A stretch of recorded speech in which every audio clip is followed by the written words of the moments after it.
আচ্ছা, আজকে আমরা নিউটনস লজ অফ মোশন আর ঘর্ষণ দুইটা চ্যাপ্টার মিলা একটা ইউনিট হয় যেটা বলা হয় বলবিজ্ঞান বা লজ অফ মোশন। ওই চ্যাপ্টার থেকে আমরা কিছু ইম্পর্টেন্ট কোয়েশ্চেন দেখুন, যেটি মানে আমার মতে অ্যাকর্ডিং টু মি এটি এক্সামের লেগা খুবই ইম্পর্টেন্ট। ঠিক আছে, তো আজকে আমি কিছু কোয়েশ্চেন তোমরা লেখাই দিই, খুব অল্প সংখ্যক কোয়েশ্চেন, এগুলা উঠায় আনো। আর যদি আনসারগুলো পাইতে যদি প্রবলেম হয় তাহলে কমেন্ট বক্সে জানাই দিও, বা নাম্বার আছে নাম্বারে কল করতে পারো বা হোয়াটসঅ্যাপও করতে পারো। তো বেশিরভাগ জিনিসই আমি বা অলমোস্ট সব জিনিসই আগের যে তিনটা ভিডিও আছে, laws of motion part 1, laws of motion part 2 আর ফ্রিকশন বাংলা করেছিল একটা ভিডিও আছে, এই তিনটা ভিডিওর ভিতরে ম্যাক্সিমাম জিনিস মনে হয় সবগুলা জিনিসই যদি এক দুটো সিটটা জায়গা যাইতেও পারে, তো ওইখানের মধ্যে আমি সবগুলা বুঝাই দিছি। আর তারপরেও যদি কিছু বাকি থাকে তাহলে তোমরা কমেন্ট বক্সে জানাই দিও, তো আমি যদি পারি সলিউশনটি আপলোড করে দেবো ভিডিও বানায়। আর নাহলে তোমরা আমি বুকে কোন জায়গায় আছে করে দেবো। ঠিক আছে, তো কিছু কোয়েশ্চেন আজকে আমি দিয়ে দিই, এগুলা ভালো করে দেখো। অ্যাকচুয়ালি পড়বা তো সবই, নো ডাউট পড়তে তো লাগবো সবই। আর তাছাড়া কিছু কিছু জিনিস আছে যেগুলি খুবই ইম্পর্টেন্ট থাকে পরীক্ষার লিগে, ওইগুলি আমি আজকে সিলেক্টিভ কিছু কোয়েশ্চেন তোমরা দিয়ে দিতেছি, তোমরা সামনে এক্সামের ক্ষেত্রে হেল্পফুল হইব। আর যারা ভালো স্টুডেন্ট তারা তো অবশ্যই তুমি সবগুলো পড়ো, আর কিছু পারলে সাজেশন ফলো না করলেই ভালো।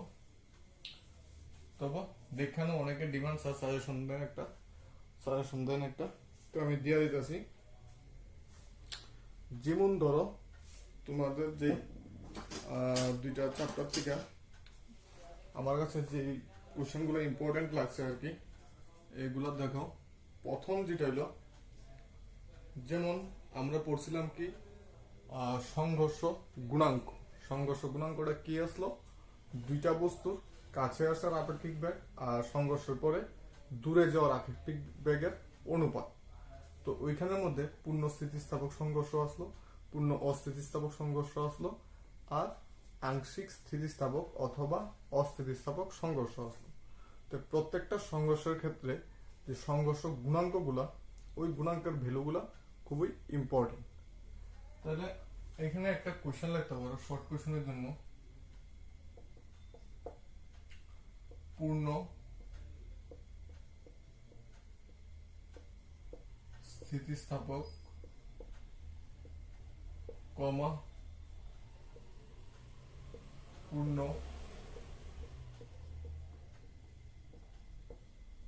অস্থিতিস্থাপক কমা আংশিক স্থিতিস্থাপক। ঠিক আছে, আংশিক স্থিতিস্থাপক সংঘর্ষের ক্ষেত্রে সংঘর্ষ গুণাঙ্ক বা স্থিতিস্থাপক গুণাঙ্কের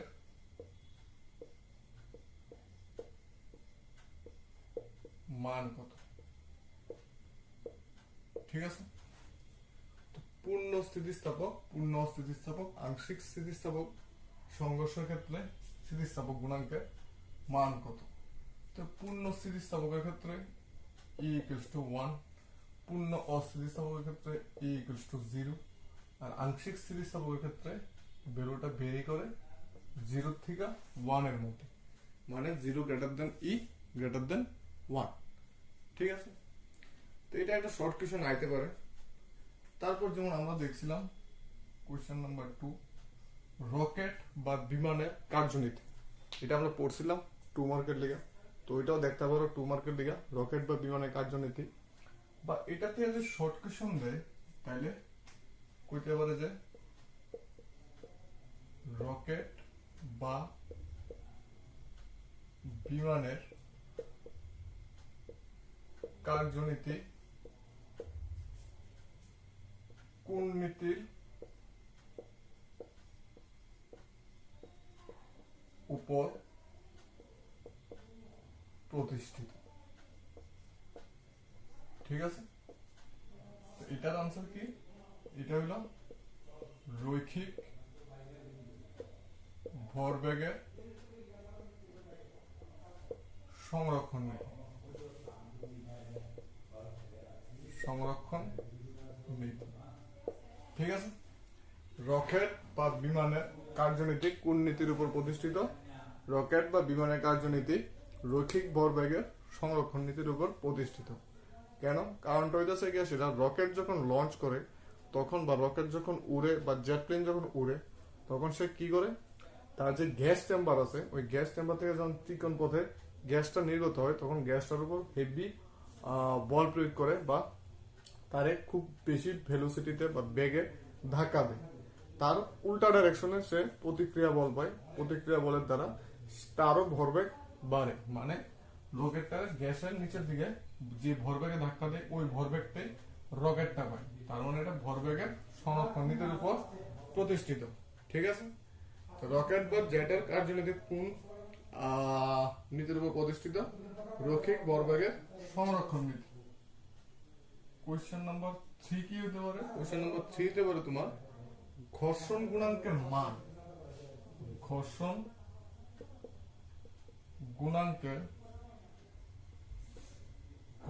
গুণাঙ্কের সর্বোচ্চ এবং সর্বনিম্ন মান কত? তো এটা আমরা জানি ঘর্ষণ গুণাঙ্কের সর্বোচ্চ মান হতে পারে 1 আর সর্বনিম্ন মান হতে পারে 0।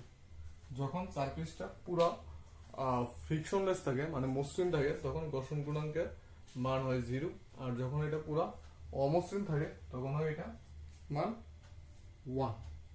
ঠিক আছে, তারপর যেমন কোশ্চেন হতে পারে এগুলা লেখাই দিছিলাম। দ্রুতগামী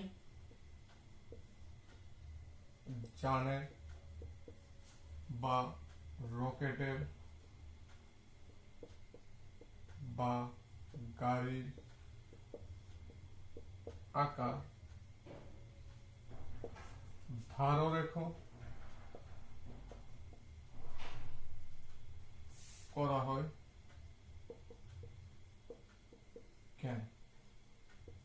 কারণ কি? দ্রুতগামী যান, রকেট বা গাড়ির আকার ধাররেখ করা হয় কেন? বায়ুর ঘর্ষণ জনিত বাধা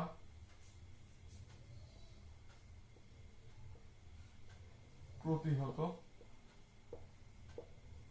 করার জন্য। কারণ কি লেখা? কারণটা হইতেছে কি, সেটা ধাররেখ মানে মাছের মতো সামনের জায়গাটা চিকন আর এরকম থাকবো, তো এটা যাতে বায়ুর বাধাটিরে খুব ইজিলি কাটটা সেরে যেতে পারে, তার লেগে তার আকারটা ধাররেখ করা হয়। ঠিক আছে, এই কোশ্চেনটি উঠে আনো। তারপরে যেমন 5 নাম্বার কোশ্চেন হতে পারে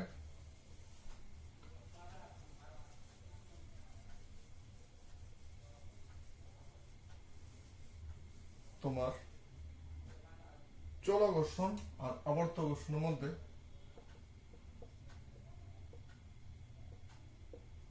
চল ঘর্ষণ ও আবর্ত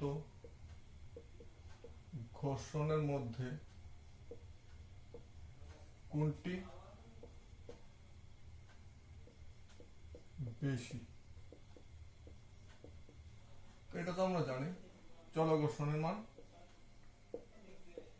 বেশি। কারণ কি? চল ঘর্ষণ হলো যখন দুইটা সারফেস একটার থেকে আরেকটার উপর পিছলাইয়া যায়।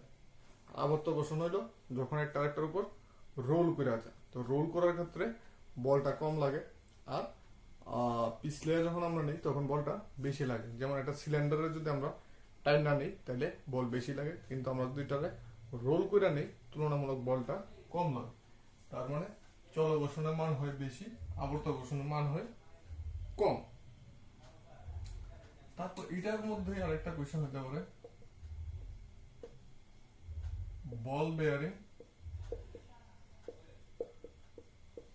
বা রোলার বেয়ারিং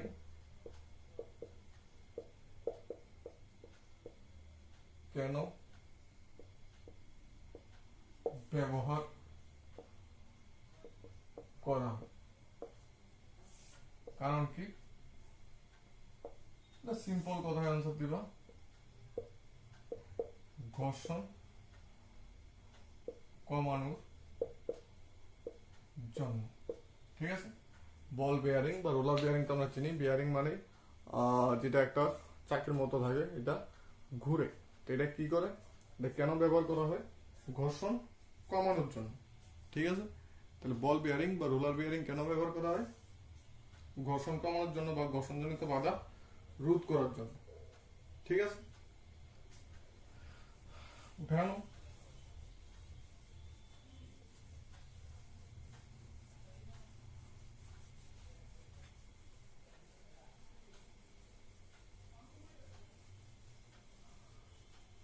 তারপর কিছু লেখা দিই 2 মার্কের কোশ্চেন।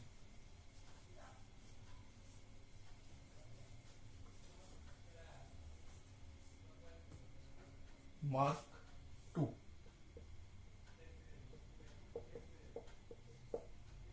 এক নাম্বার কি দিতে পারে, যে বস্তুর ভরই জাড্যের পরিমাপ নির্দেশ করে, ব্যাখ্যা করুন। ভরই জাড্যের পরিমাপ নির্দেশ করে, ব্যাখ্যা করুন। 2 নম্বর, নিউটনের দ্বিতীয় গতিসূত্র থেকে প্রথম গতিসূত্র প্রমাণ করো। নিউটনের দ্বিতীয় গতিসূত্র থেকে প্রথম গতিসূত্র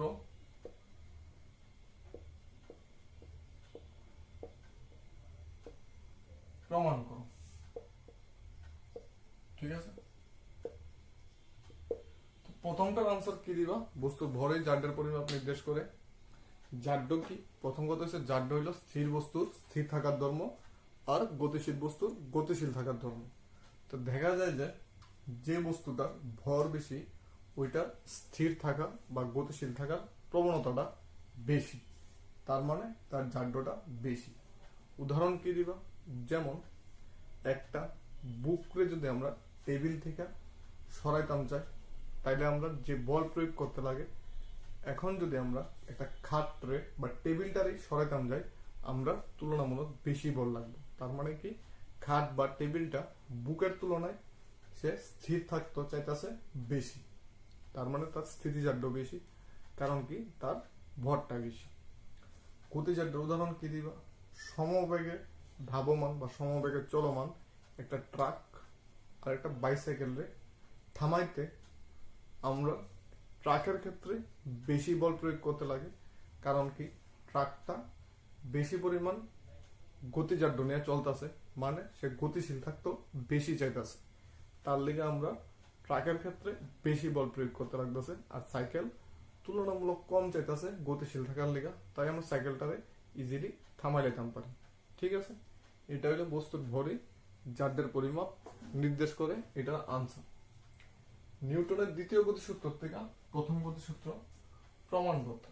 তো নিউটনের দ্বিতীয় গতিসূত্র প্রথমত কি আসলো, যে কোন বস্তুর উপর প্রযুক্ত বল তার রৈখিক ভরবেগের পরিবর্তনের হারের সমানুপাতিক। ঠিক আছে, কোন বস্তুর উপর প্রযুক্ত বল বা কোনো বস্তুর রৈখিক ভরবেগের পরিবর্তনের হার প্রযুক্ত বলের সমানুপাতিক। তার মানে রৈখিক ভরবেগের পরিবর্তন বলতে mv minus mu by T, এটা হলো f। ঠিক আছে, তাহলে এখানে u হলো বস্তুর প্রাথমিক বেগ, v হলো বস্তুর অন্তিম বেগ, আর m হলো বস্তুর ভর।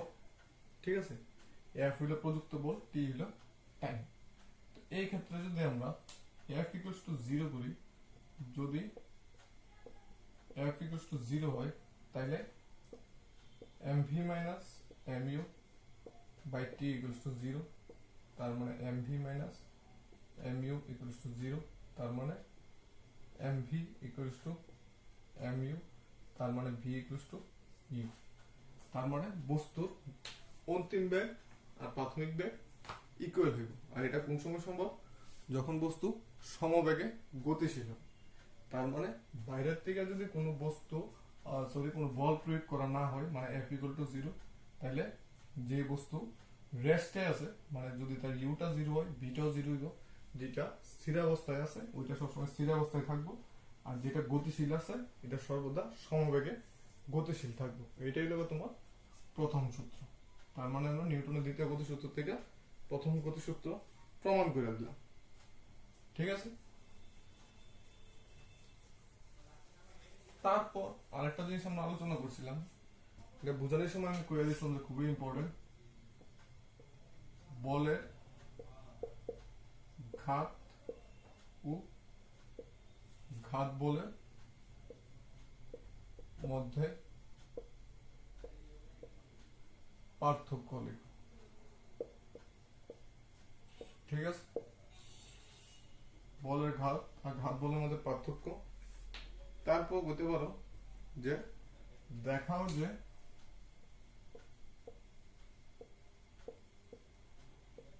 বলের ঘাত ইকুয়ালস টু বস্তুর ভরবেগের পরিবর্তন। ঠিক আছে, তো বলের ঘাত আর ঘাত বলের মধ্যে পার্থক্য বলতে প্রথমত বলের ঘাতটা কি?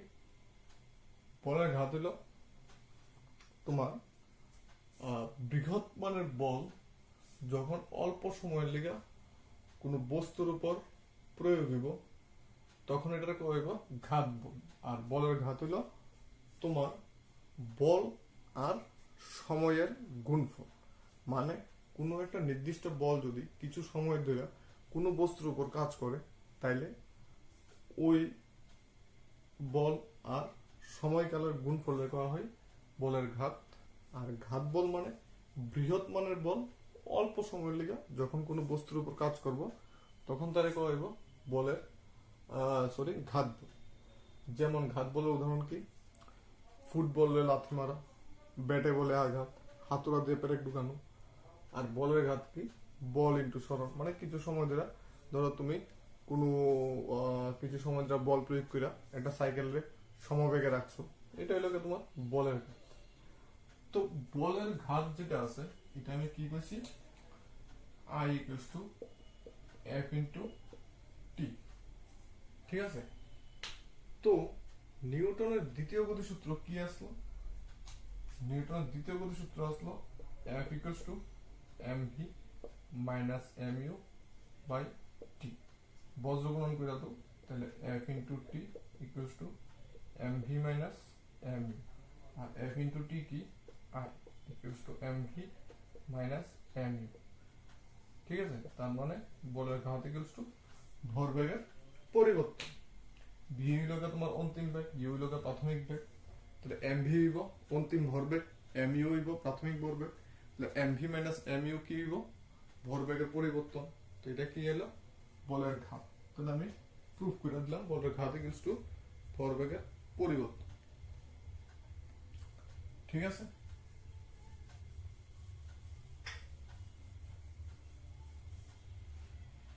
তারপর ঘর্ষণ কোণ আর ঘর্ষণ গুণাঙ্কের মধ্যে সম্পর্ক।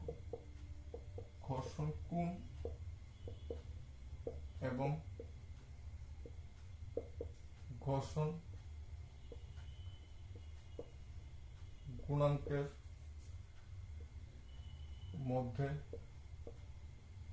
সম্পর্ক প্রতিষ্ঠা করো। ঠিক আছে, তারপরে কি হইতে পারে, যেটা কোন বস্তুকে ঠেলা অপেক্ষা টানা সহজ কেন? কোন বস্তুকে ঠেলা অপেক্ষা টানা সহজ কেন?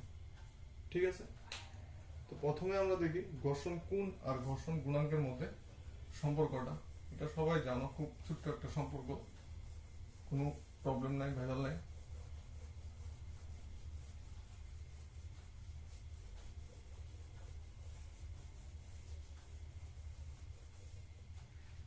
তো প্রথমে দেখতে লাগবো ঘর্ষণ কোণ কারে।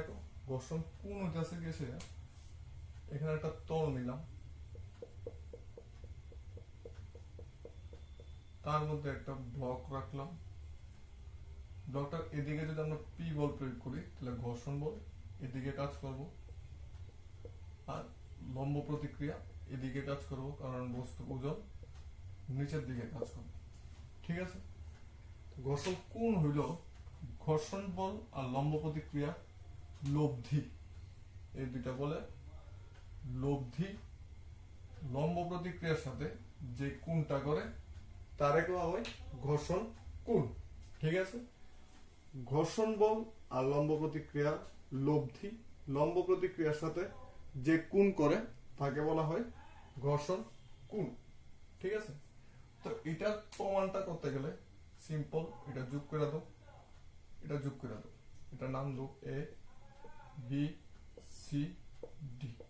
ঠিক আছে, তাইলে এখন যদি আমরা এখান থেকে tan থিটা করি, tan থিটা ইকুয়ালস টু, এটা যদি থিটা হয় এটা হইব ভূমি, এটা হইব লম্ব, এটা হইব ভূমি, তার মানে বিসি বাই এবি, আর বিসি কার সমান এডির সমান, তার মানে এডি বাই এবি। এখন এডি কি, এডি হলো ঘর্ষণ বল এফ, আর এবি কি লম্ব প্রতিক্রিয়া আর, আর এফ বাই আর কি মিউ, তার মানে theta equals to tan inverse mu. এটা হলো ঘর্ষণ কোণ আর ঘর্ষণ গুণাঙ্কের মধ্যে সম্পর্ক। ঠিক আছে,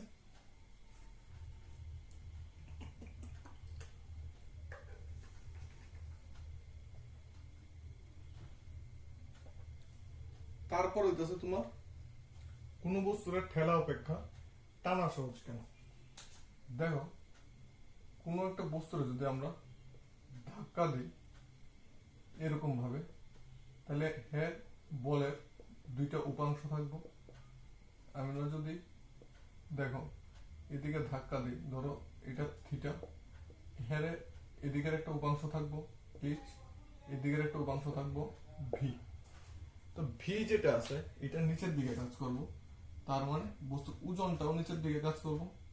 ঠিক আছে, জেনারেলি বস্তুর ওজন সবসময় নিচের দিকে কাজ করে, তাইলে নিচের দিকে দুইটা বল কাজ করবো, একটা এমজি আর একটা যে বলটা প্রয়োগ করুন তার উলম্ব উপাংশ, আর অনুভূমিক উপাংশটা তাদের সামনের দিকে নিয়ে যাবে। তো দুইটা মিললে সেটা বস্তুর ওজনটারে কি বাড়াইয়া দিল। ঠিক আছে, তার লেগে আমরা যখন ধাক্কা দিয়ে সরামো তখন বলটা আমরা বেশি লাগবে, কিন্তু বস্তুটা যখন আমরা টান দিয়ে সরামো, এরকম ভাবে টান দিব, তাহলে কি হইব, বস্তুটা এদিকের উপাংশ, ধরো এটারে থিটা ডিগ্রি, এটারে ধরলাম এইচ, এটা ধরলাম ভি, বস্তুর ওজন এমজি নিচের দিকে। এখন টান দিলে এফ বলে সেম বলে অনুভূমিক উপাংশটা সামনের দিকে নিয়ে যাবো, আর উলম্ব উপাংশটা কি উপরের দিকে কাজ করতেছে, তখন নিচের দিকে যে লব্ধি বল আছে এটা এমজি মাইনাস ভি হইব, যেটা তার অরিজিনাল ওজনটারে কমায় দিব, আর এটা কি করবো অরিজিনাল ওজনটারে বাড়াইয়া দিব, এমজি প্লাস ভি হয়ে যাবে। তার লেগে কোন বস্তুরে ঠেলার থেকে টানা সহজ, টানলে কি হয়, টানলে তোমার বস্তুর ওজনটা যেটা আছে এটা কমে। আচ্ছা, এখন কিছু 3 মার্কের কোশ্চেন দেখাই দেই। 3 মার্কের মিন্স কিছু লং আনসার টাইপ কোশ্চেন লেখা দিই।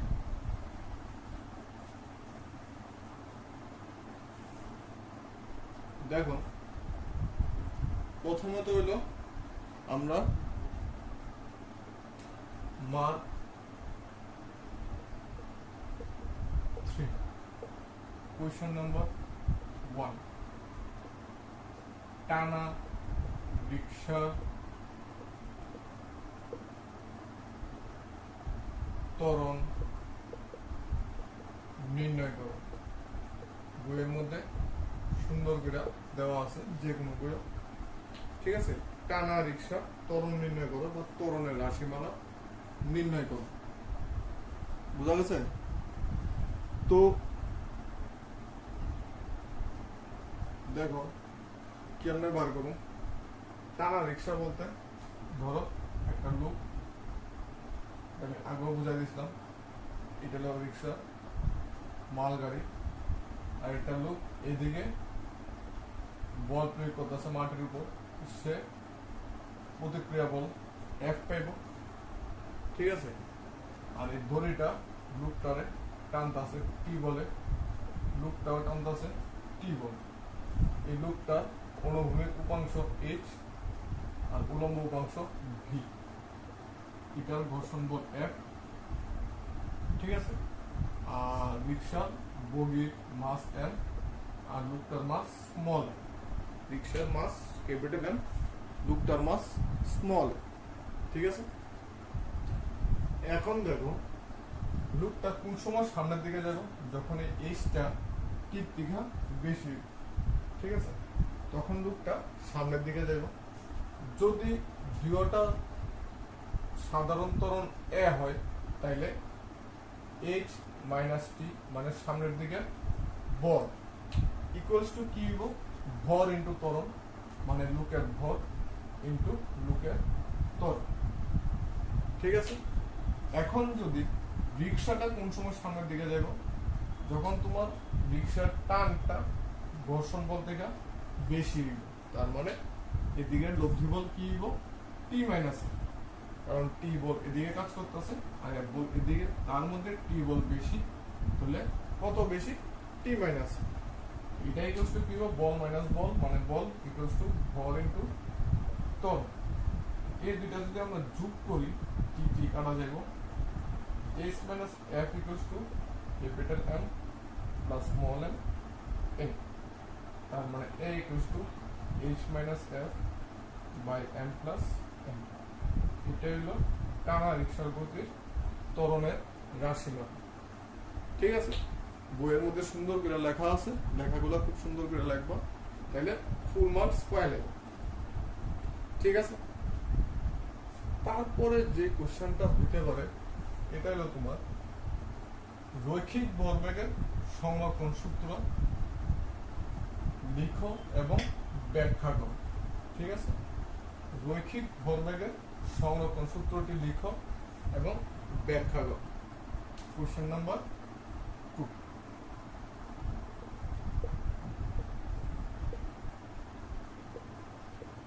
রৈখিক ভরবেগের সংরক্ষণ সূত্রটি লিখো ও ব্যাখ্যা করো।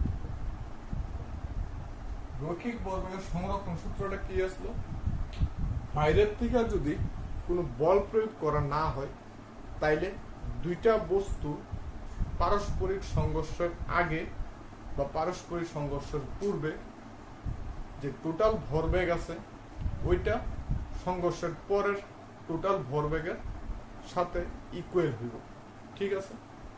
আবার কইতাছি, দুইটা ভিন্ন বরের বস্তু বা সমবরের বস্তু যদি সংঘর্ষ ঘটায় তাহলে সংঘর্ষের পূর্বে তাদের মোট ভরবেগ এবং সংঘর্ষের পরে তাদের মোট ভরবেগ সমান হবে। ব্যাখ্যাটা কিভাবে দিবা, ব্যাখ্যাটা দিবা দুইটা বস্তু এ এবং বি, ভর হলো m1 m2, বেগ হলো u1 ইউ, এই জায়গার মধ্যে তারা সংঘর্ষ করলো। এ বি M1 M2 সংঘর্ষের পরে তাদের ব্যাগ হইল তোমার ভর সেম হইল, ব্যাগ হইল V1 V2। এই পার্টটা হইল সংঘর্ষের আগে, এটা হইল সংঘর্ষের সময়, এটা হইল সংঘর্ষের পরে। এখন দেখবা রৈখিক ভরবেগের সংরক্ষণ সূত্র অনুসারে সংঘর্ষের আগে মোট ভরবেগ কি M1 U1 plus M2 U2, পরে মোট ভরবেগ কি M1 V1 plus M2 V2। ঠিক আছে, কারণ এটার ভরবেগ কি M1 U1, এটার ভরবেগ কি M2 U2, তো সংঘর্ষের পূর্বে মোট ভরবেগ কি M1 U1 plus M2 U2, সংঘর্ষের পরে এটার ভরবেগ M1 V1, এটার ভরবেগ M2 V2, সংঘর্ষের পরে মোট ভরবেগ M1 V1 plus M2 V2। তার মানে রৈখিক ভরবেগের সংরক্ষণ সূত্র অনুসারে এই দুইটা ইকুয়াল হবে। ঠিক আছে, তারপরে আরেকটা জিনিস কি করতে পারো, যে থার্ড কোশ্চেন হইতে পারে কি, থার্ড কোশ্চেন তোমার হইতে পারে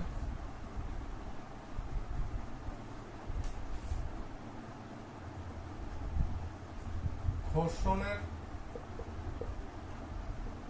সুবিধা ও অসুবিধা লিখো এবং অসুবিধা গুলি কমানোর পদ্ধতি আলোচনা করো। ঠিক আছে, কোশ্চেন 4 কি হতে পারে, M ভরের কোনো বস্তুকে মিউ ঘর্ষণ গুণাঙ্ক এবং থিটা নতিকোণ বিশিষ্ট কোন নত তলের উপরের দিকে অবলিক নিচের দিকে, তার মধ্যে উপরের দিকেটা ইম্পর্টেন্ট বেশি, নিচের দিকে গতিশীল করতে ন্যূনতম কত বল প্রয়োজন নির্ণয় করো। ঠিক আছে, 5 নম্বর কোশ্চেন কি হইতে পারে, রৈখিক ভরবেগের সংরক্ষণ সূত্র অনুসারে রৈখিক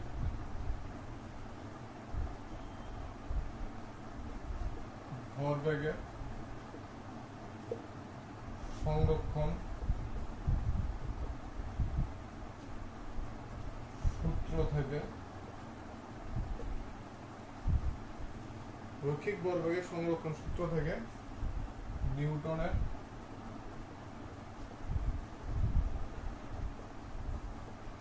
তৃতীয় গতিসূত্র প্রতিষ্ঠা কর। ঠিক আছে, এটা হইতে পারে 5 নম্বর। 6 নম্বরও তার একটা কোশ্চেন হইতে পারে ইত্যাদি,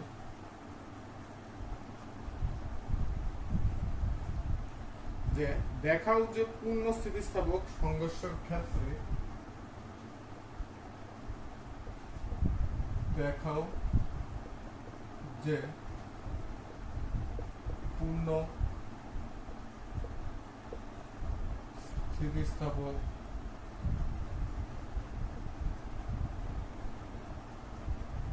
সংঘর্ষের ক্ষেত্রে দুটি সমান ভরের বস্তু পরস্পর বেগ বিনিময় করে। ঠিক আছে, এই কোশ্চেনগুলো ভালো করে পড়বা, তাইলে আশা করি মোটামুটি ঘর্ষণ চ্যাপ্টার তোমরা কভার হয়ে যাবে এক্সামের লিগে। তাছাড়া যদি বেশি পড়তে চাও আরো বেশি পড়ো, আরো বেশি ইম্পর্টেন্ট কোশ্চেন আছে যেগুলো আমি আগে দিয়ে দেবো, পরে আলোচনা করে দেবো। ঠিক, প্রথমে দেখে আমরা ঘর্ষণের সুবিধা আর অসুবিধা। ঘর্ষণের সুবিধা আর অসুবিধা তো সবাই জানি। ঘর্ষণ থাকার ফলে সুবিধা কি হইতেছে, আমরা হাঁটতে পারি। ঘর্ষণ থাকার ফলে আমরা কলম দিয়ে লিখতাম পারি। ঘর্ষণ থাকার ফলে আমরা যে জামা কাপড়ের মধ্যে সুতোগুলো আছে এগুলো আটকায় থাকতেছে। ঘর্ষণ থাকার ফলে আমরা চকম বায়ে উপরে উঠতাম পারি, গাছে উঠতাম পারি, ইত্যাদি ইত্যাদি। অসুবিধা কি, ঘর্ষণ থাকার ফলে আমাদের যে ইলেকট্রনিক্স জিনিসগুলো আছে এগুলা ক্ষয় হয়। ঘর্ষণ থাকার ফলে গাড়ির টায়ার ক্ষয় হয়। ঘর্ষণ থাকার ফলে কি অসুবিধা হইতেছে, ঘর্ষণ থাকার ফলে আমরা যে ফ্যান কু বা যে কোনো ধরনের জানকু এগুলা ক্ষয় হইতেছে। ঠিক আছে, তো ঘর্ষণ রোধ করার লিগা আমরা কি কি করতে পারি, এখানে যে ক আছে ঘর্ষণ কমানোর পদ্ধতি। ঘর্ষণ কমানোর লিগা আমরা পিচ্ছিলকারক ব্যবহার করতে পারি, যেমন মোবিল, গ্রিস ইত্যাদি। ঘর্ষণ কমানোর লিগে আমরা কি করতাম পারি, বল বিয়ারিং বা রোলার বিয়ারিং ব্যবহার করতাম পারি। ঘর্ষণ কমানোর লিগে আমরা কি করতাম পারি, দ্রুতগামী যান বা মোটর গাড়ির আকার আমরা ধারা রেখা করতাম পারি, যেটা আমি প্রথমে কইয়া দিছিলাম যে মাছের শেপের মতো করতাম পারি। তাতে কি হইব, আমরা ঘর্ষণ যেটা আছে এটা অনেকাংশ কমে যাবে। ঠিক আছে, তারপর কি হয়েছে, এমভরের বস্তুরে মিউ ঘর্ষণ গুণাঙ্ক এবং থিটা নতিকোণ বিশিষ্ট কোন নততলের উপরের দিকে বা নিচের দিকে গতিশীল করতে ন্যূনতম কি বল প্রয়োগ করতে লাগবে। ঠিক আছে, এটা তো বোধহয় আমি আগেও বুঝাই দিছি, আমি আমার আলোচনা করে দিই। ধরো এটা হলো আমরা নততল, এটার মধ্যে এমভরের বস্তু রাখা আছে, তাহলে ওজন mg, নিচের দিকে এটা যদি থিটা হয়, এটা থিটা হইব, এদিকে কাজ করব mg sin থিটা, এদিকে কাজ করব mg cos থিটা, এদিকে হইব এদিকে mg cos থিটা, এদিকে লম্ব প্রতিক্রিয়া। তাহলে আমরা উপরের দিকে ব্লকটারে গতিশীল করব, তার মানে আমরা উপরের দিকে বল প্রয়োগ করব পি বল। তাহলে ঘর্ষণ বল কাজ করব নিচের দিকে স্মল এফ। ঠিক আছে, তাহলে আমরা কি লিখতাম পারি, লম্ব প্রতিক্রিয়া r equals to mg cos theta, মানে এই rটা আর এই mg cos থিটা ইকুয়াল হলো, যেহেতু ব্লকটা এখনো স্থির অবস্থায় আছে। ঠিক আছে, ব্লকটা যেহেতু এখনো স্থির অবস্থায় আছে তার লেগে r equals to mg cos theta. আর কি লিখতাম পারি, আর লিখতাম পারি এখানে যে p আছে এটা f plus mg sin theta, তো p equals to f plus mg sin theta.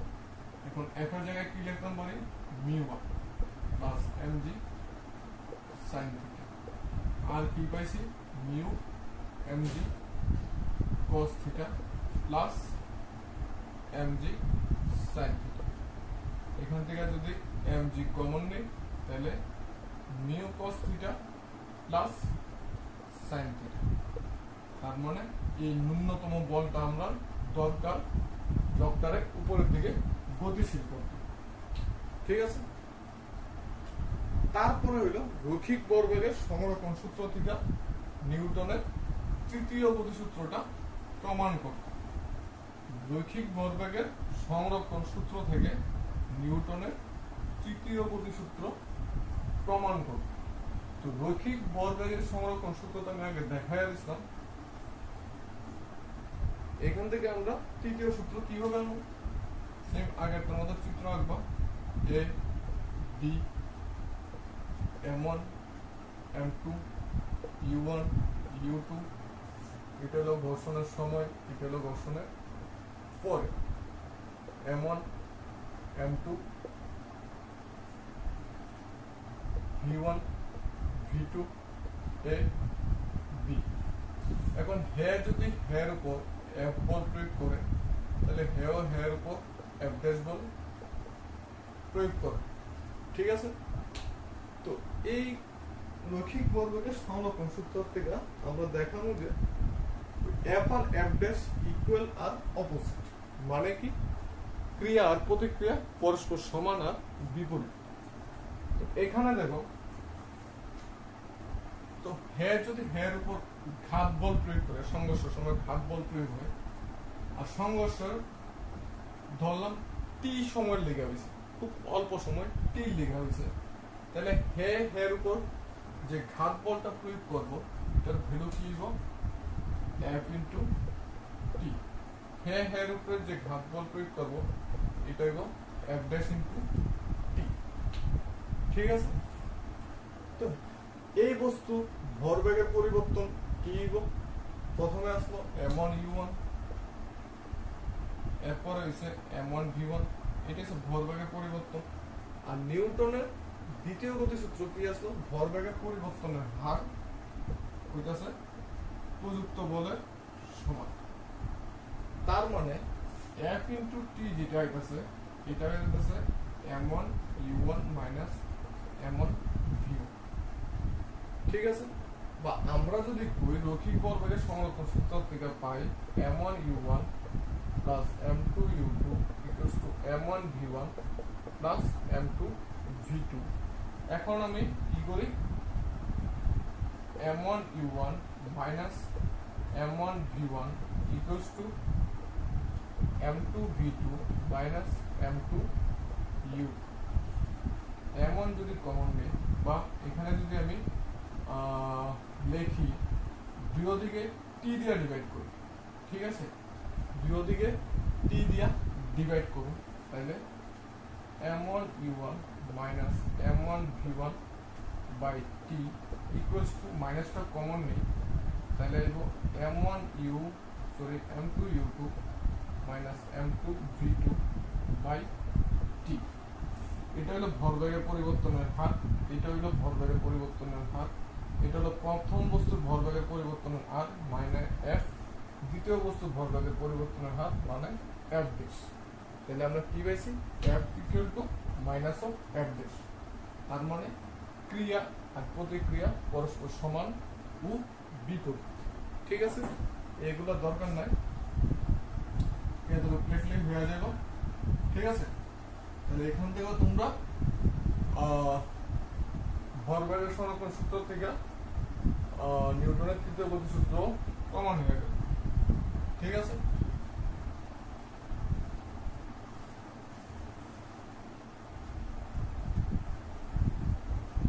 তাহলে আজকে এতটুকু অবধি থাক। এই কোয়েশনগুলো খুব ভালো করে পড়ো এক্সামের লিগে, আর অসুবিধা হইলে কমেন্ট বক্সে জানাও। ঠিক আছে, আবার দেখা হইব, ততক্ষণের লিগে টাটা।